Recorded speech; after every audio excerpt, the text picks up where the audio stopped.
Bienvenidos a otro episodio de Mente y Salud. Gracias a la gente de SNC Pharma que hace este espacio posible para todos ustedes. Hablemos de salud mental. La salud mental la conocimos, había gente que ya la conocía, pero en el año 2020, a partir del año 2020, fue tan importante la salud mental para toda la humanidad.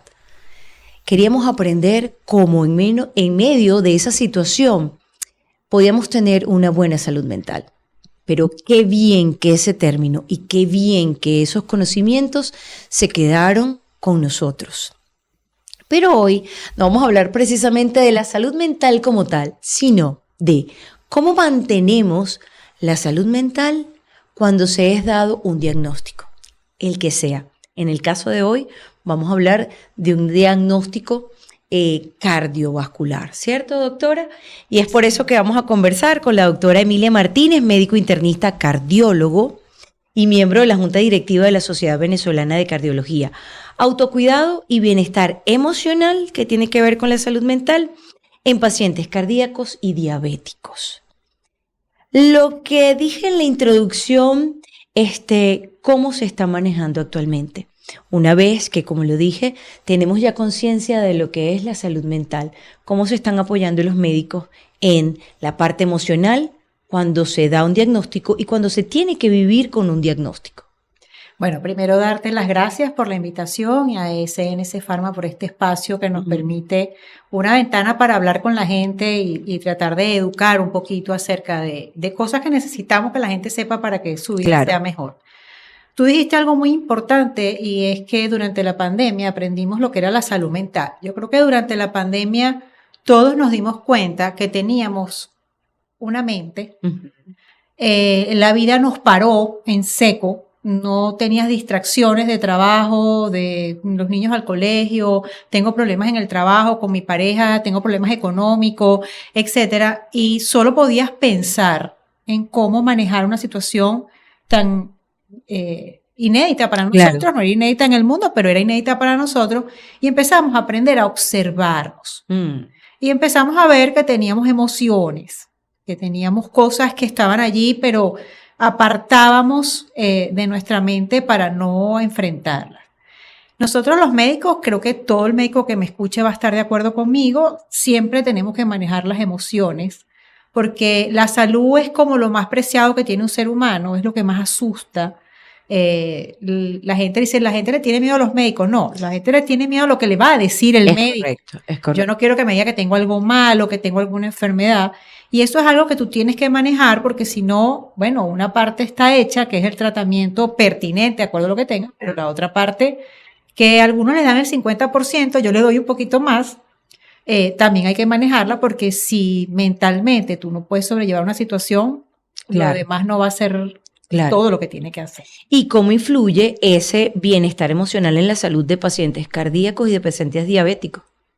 Bueno, fíjate, el paciente cardíaco, todo lo que tú piensas o sientes se refleja en tu sistema cardiovascular. Eso es muy fácil de comprobar. Si yo me asusto, me acelero, me puede subir la tensión, ¿ok? Hay personas que se asustan y se desmayan porque se les bajó la tensión. Entonces hay una repercusión directa, no solamente al corazón, en todo tu sistema, ¿ok? Entonces un paciente que sufre de algo cardíaco, pues va a estar influenciado por las emociones como alguien que no lo sufra, pero ahí ya hay un órgano que está como con algún problema ya de base que bueno, que va a ser más sensible a las emociones. Igual que el paciente diabético. El paciente diabético, si tú te asustas, sube tu glicemia, porque es una reacción de alarma orgánica que implica un aumento de la glicemia, porque eso es un instinto muy básico. Entonces, no solamente es asustarse, la depresión afecta al corazón de manera importante también. Uno puede pensar la angustia, el estrés de voy y vengo. No, la depresión también y la tristeza pueden afectar a ambos. Claro, y que son pacientes que pueden vivir ese episodio depresivo una vez que se le da el diagnóstico. Exactamente. ¿Cuáles son los mayores desafíos para estos pacientes? El primer desafío que enfrenta un paciente que sea con cualquier tipo de patología, en este caso cardíaca, diabético, es muy frecuente que sean ambas, es aceptar. Ok. Porque hay una negación de entrada a una noticia adversa como es, mira, eres hipertenso o eres diabético. Y que además son enfermedades que son crónicas, o sea, no es que me tomo el tratamiento y se me va a quitar, sino que tú, una vez que te dan el diagnóstico, vas a ser un paciente, pues, cardíaco, vas a ser un paciente diabético. Exactamente. Eso es importantísimo, por eso te digo que hay que aceptar. Tú hay pacientes que les preguntas, por ejemplo, ¿usted sufre de hipertensión, de diabetes? No. Y cuando le pregunta, ¿usted toma algo? Y te enumera una lista de medicamentos para la tensión, una lista, pero mi tensión está bien. Y ahí tú ves que la reacción de negación. Claro. Ajá. Entonces, lo primero que tienes que hacer es aceptarlo. ¿Ok? Siempre hay que aceptar la realidad. Si tú aceptas la realidad, puedes trabajar en mejorarla, pero si no lo aceptas, no. Claro. Y una de las cosas más difíciles con un paciente con una patología cardiovascular, como por ejemplo la hipertensión, que no se te va a quitar, el 90% de los casos no se les va a quitar, o una diabetes, es que acepten que tienen ese problema. Porque si no lo aceptas, no vas a trabajar para mejorar. Claro. ¿No? Le ha pasado, he conocido personas que me dicen que es mayor la angustia antes de ir al médico que ya luego cuando se les da un diagnóstico.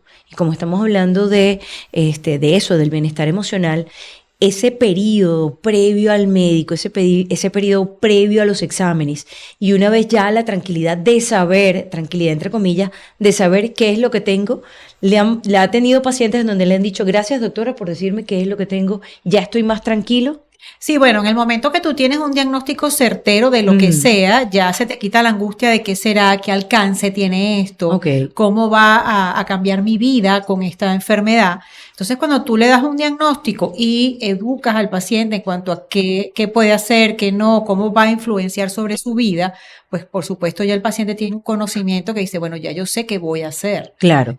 Hay otro grupo que no lo acepta, entonces busca otra opinión y va de un médico y médico buscando opinión. Negación. Buscando quien le diga lo que quiere escuchar. No, tranquilo, eso no te va a pasar nada, no te tomes nada. Eso nadie se lo va a decir. Claro. O por lo menos nadie con conocimiento y coherencia. Entonces, pero lo importante es eso. Una vez que tú ya tienes el diagnóstico y el médico te dice, mira, vas a hacer esto, esto y esto, pues por supuesto hay más tranquilidad. Claro.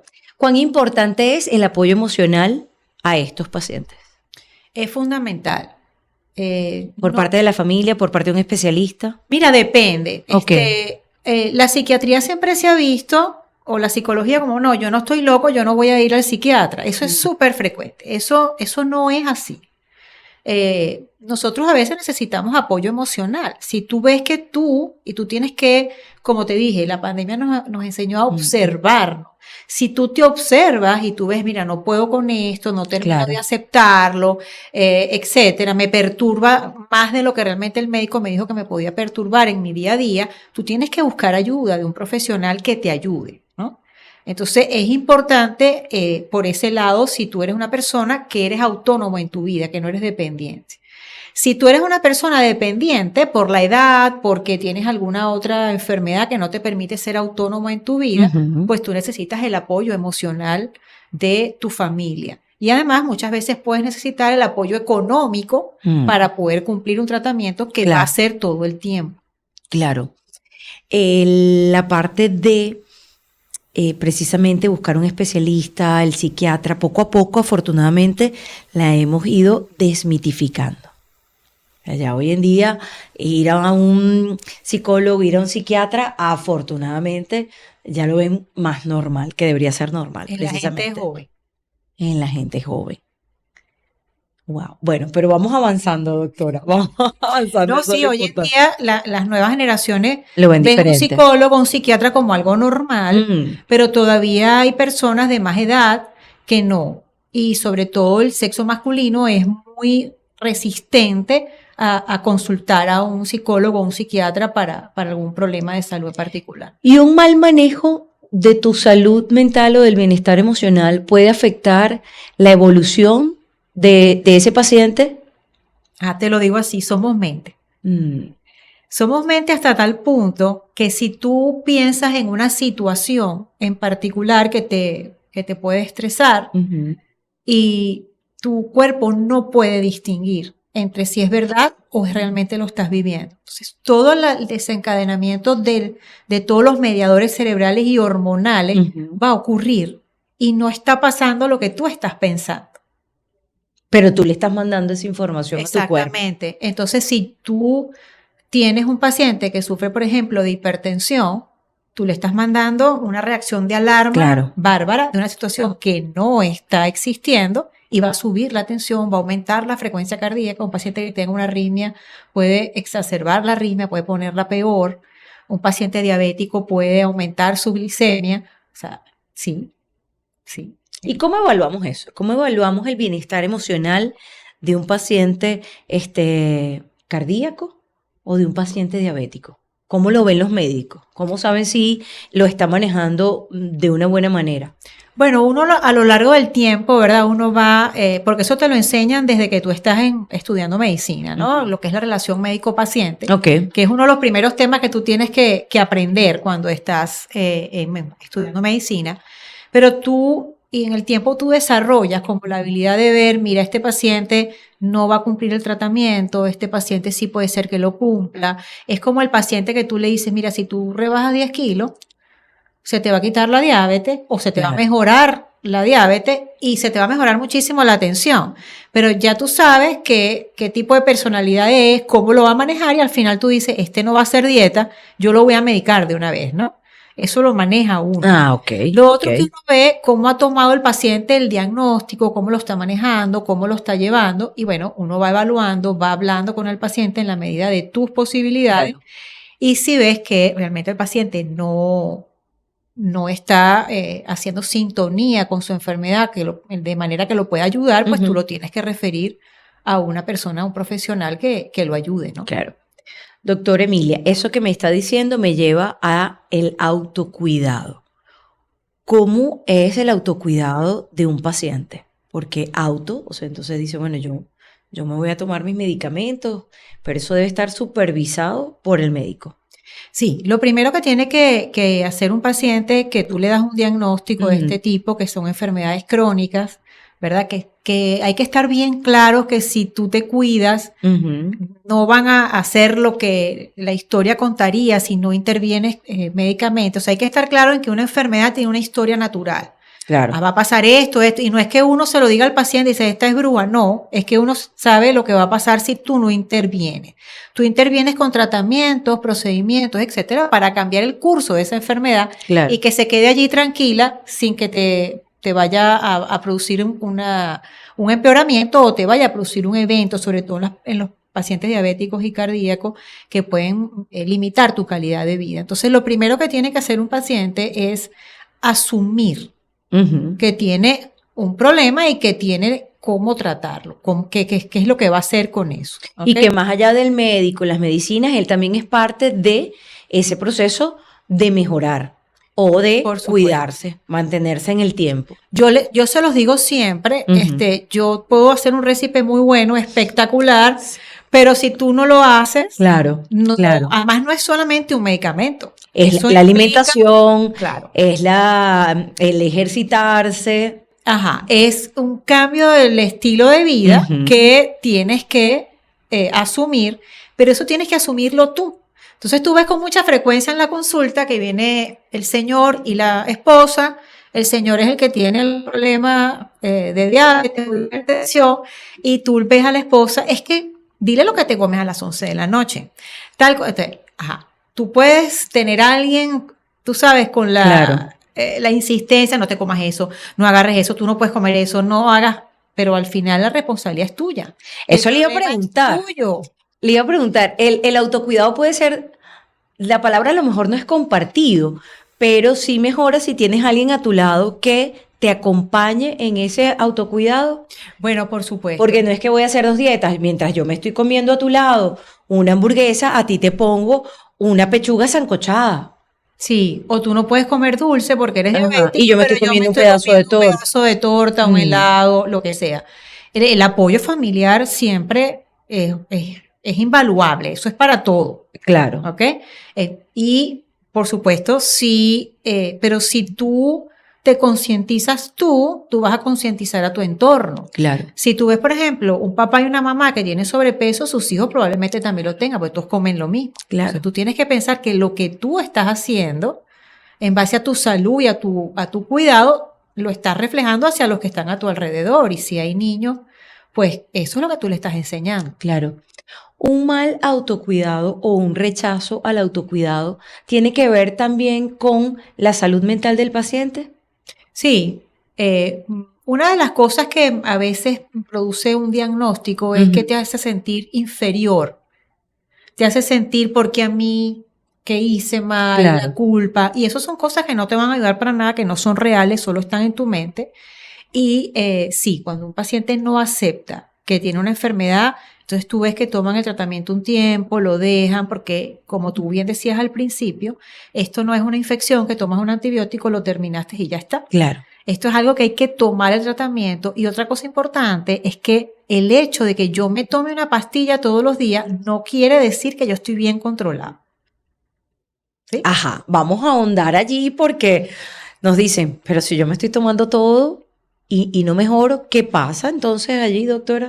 Bueno, porque hablamos de que no es solamente una pastilla que me voy a tomar, tengo que cambiar mi estilo de vida. Claro. Porque yo te puedo poner un antidiabético oral, por ejemplo, una pastilla para que tu glicemia en sangre no suba, pero si yo como dulce, hago desastres, pues bueno, evidentemente la pastilla va a ser un poquito, pero no va a ser el 100%. Claro. Lo otro es que el hecho... A ver, uno pone un tratamiento para la glicemia o para la tensión o para una arritmia y uno no solamente, por ejemplo, en la tensión o en la glicemia quiere que la pastilla te tenga en una cifra de tensión arterial adecuada y en un nivel de glicemia adecuado. No, yo lo que tengo que ver es más allá. ¿Qué órganos dañan la hipertensión, por ejemplo? Okay. ¿Qué órganos dañan la diabetes? Y yo los voy a ir vigilando en el tiempo. Por eso el control médico es importante. Claro. Y yo tengo que ver si el medicamento que tú estás tomando está funcionando como es, no está produciendo ningún efecto adverso, etcétera. Entonces, no es garantía. Yo me tomo una pastilla, 2, 3 todos los días y me limpio la conciencia. ¿Yo estoy chévere? No. ¿Y el resto de los cambios? Por supuesto. Ajá. Entonces tiene que haber el Tiene resto que de ir. los cambios y el control médico. Si tú estás tomando un tratamiento crónico de lo que sea, tú tienes que ir donde un profesional que te diga, mira, si vas bien o no, o hay que cambiar. Porque yo les digo, estos tratamientos son como la ropa. Claro. Hoy te sirve, pero mañana a lo mejor te queda grande o apretada. Entonces hay que ir modificando el tiempo. Hablemos de Venezuela con el tema diabetes, en donde para nadie es un secreto que a lo mejor la alimentación no es la más adecuada en el grosso de la población y que estamos consumiendo muchísimas harinas, que eso nos va a dar seguramente una población a mediano o largo plazo con un alto porcentaje que puedan ser diabéticos. ¿Cómo podemos manejar eso actualmente? Bueno, mira, esa diferenciación que tú haces geográfica, yo creo que hay que quitársela de la cabeza. Ok. Porque fíjate, aquí lo que tú me dices yo lo entiendo. Hay personas que por razones económicas tratan de llenar su plato con carbohidratos, que es lo que más llena. Pero hay países, por ejemplo, del primer mundo, como en Estados Unidos, que, sí, señor, la disponibilidad de alimentos es más barato que tú compres un alimento procesado, una comida rápida, que inclusive lo prepares en tu casa. Entonces, eso es importante, ¿no? Okay. Entonces, el problema no es lo que tienes para comer solamente. El problema es cuánto te comes de eso. Claro. Entonces, hay que hacer una proporción de lo que comes. ¿Ok? Pasamos al azúcar. Abramos como un paréntesis aquí y hablemos del azúcar también, que actualmente se están haciendo campañas para eliminar el azúcar como tal. A lo mejor va a estar incluida en algunos alimentos.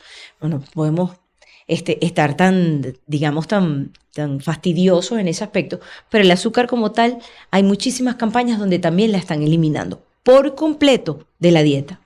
No, eso, hoy en día las redes sociales son un verdadero problema para nosotros los médicos, porque se dicen cosas que realmente no tienen ningún asidero científico. Si yo te mando a ti, por nombrar algo que todo el mundo conoce, una aspirina, por ejemplo, yo sé, esa aspirina pasó 3 fases de investigación, yo sé qué hace la aspirina, cómo lo hace y qué efectos adversos te puede producir. Hoy en día hay unas recomendaciones por las redes sociales de unas dietas que de verdad me dan pavor, ¿ok? Me asustan, no puedo hacer nada con respecto a eso, sino, bueno, alertar a los pacientes con los que yo tengo contacto. Pero eso de que el azúcar que se ha malignizado en las redes, que si los tumores se alimentan de azúcar, si tus células también se alimentan de azúcar, tu cerebro se alimenta de azúcar. Entonces, las cosas hay que usarlas en la proporción adecuada. Yo no puedo tomar kilos de azúcar todos los días. Yo no puedo tomar, por ejemplo, un refresco todos los días, un jugo de cartón todos los días, pero eso tiene azúcar que tú no la ves, pero eso está allí. Claro.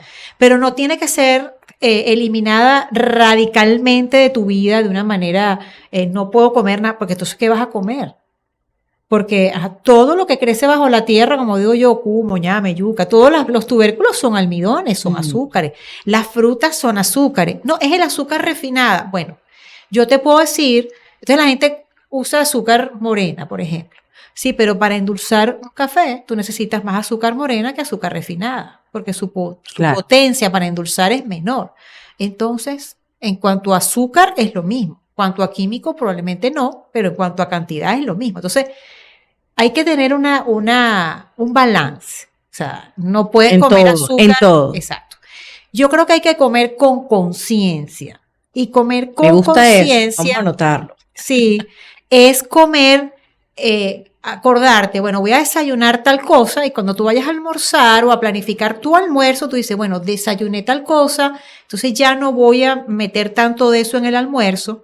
Si hablamos del azúcar, por ejemplo, bueno, yo me comí esta mañana una panqueca que tiene harina, tiene azúcar, me comí una fruta, tiene azúcar, me tomé un jugo, el jugo es terrible, así sea natural, porque la cantidad de azúcar que tiene es mucha. Entonces yo al mediodía no me voy a tomar un jugo, voy a comer con agua, y uno va haciendo un balance de lo que va comiendo. Pero no olvides el desayuno cuando vas a almorzar, no olvides el almuerzo y el desayuno cuando vas a cenar. Perfecto. Usted acaba de decir, comer con conciencia. ¿Cómo hacemos para promover la conciencia del autocuidado y el bienestar emocional en pacientes cardíacos y diabéticos en la comunidad? ¿Cómo hacemos para eso, para crear y promover esa conciencia? A través de la educación. Hay que educar a la gente, hay que crear espacios como este, claro, que son espacios serios donde tú traes un especialista a hablar de algo de lo que ha estudiado toda su vida. No un video de TikTok o de Instagram donde sale alguien que tú no sabes quién es, porque yo puedo salir en Instagram y decir que yo soy bailarina y no lo soy. ¿Y quién dice que no lo soy? Entonces, no hay regulación. Claro. No hay una regulación de alguien que diga, mira, no puedes decir esto en Instagram o en TikTok o en Twitter o donde sea.